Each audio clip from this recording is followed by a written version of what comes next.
মোটা দাগে বলা যায় 2025 সালের শেষ দিক থেকে 2026 সালের প্রথমার্ধের মধ্যে নির্বাচনের সময় নির্ধারণ করা যায়। দীর্ঘদিন পর এবার বহু তরুণ তরুণী জীবনে প্রথমবারের মতো ভোট দেবে।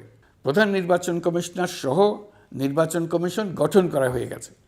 কমিশন দায়িত্ব গ্রহণ করেছে। এখন থেকে তাদের হাতে দায়িত্ব ন্যস্ত হলো ভবিষ্যৎ সরকার গঠন করার প্রক্রিয়া শুরু করার। তারা তাদের প্রস্তুতির কাজ শুরু করেছেন। তাদের হাতে অনেক কাজ।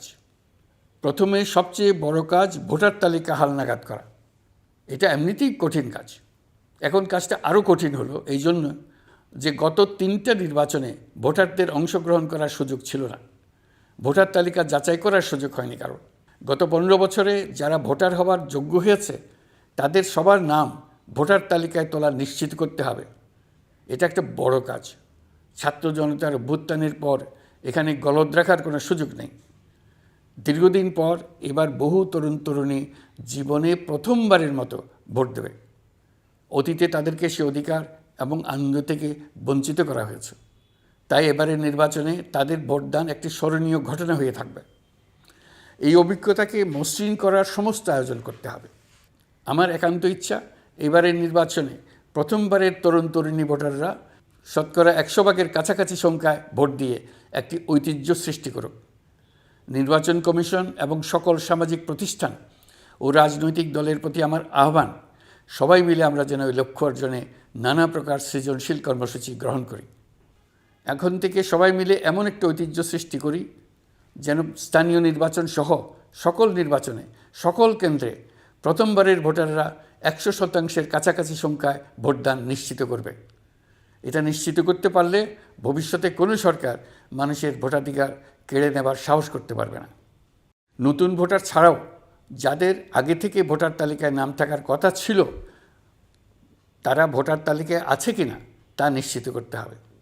বিশেষ মনোযোগ দিয়ে ভুয়া ভোটারদেরকে তালিকা থেকে বের করে দিতে হবে। এবার আমরা প্রবাসী বাংলাদেশিদেরকে ভোট দেওয়া নিশ্চিত করতে চাই। অতীতে আমরা এই ব্যাপারে অনেকবার আশ্বাসের কথা শুনেছি। এই সরকারের আমলে এটা যেন প্রথমবারের মতো বাস্তবায়িত হয়, এটা আমরা নিশ্চিত করতে চাই। এর জন্য একটা নির্ভরযোগ্য ব্যবস্থা করতে হবে। সব কিছুই সমসাপেক্ষ ব্যাপার। এর সঙ্গে যদি আমরা নির্বাচন প্রক্রিয়া আরও উন্নত করতে চাই, নির্বাচন সংস্কার কমিশনের সুপারিশমালা বাস্তবায়ন করতে চাই, তাহলে প্রয়োজনীয় সংস্কারের বিস্তৃতি ও গভীরতা অনুসারে নির্বাচন কমিশনকে সময় দিতে হবে। আমি সকল প্রধান সংস্কারগুলো সম্পন্ন করে নির্বাচন আয়োজন করার ব্যাপারে বরাবর আপনাদের কাছে আবেদন জানিয়ে এসেছি। তবে রাজনৈতিক ঐকমত্যের কারণে আমাদেরকে আবার বলছি, যদি অল্প কিছু সংস্কার করে ভোটার তালিকা নির্ভুলভাবে তৈরি করার ভিত্তিতে নির্বাচন সম্পন্ন করতে হয়, তাহলে 2025 সালের শেষের দিকে নির্বাচন অনুষ্ঠান হয়তো সম্ভব হবে।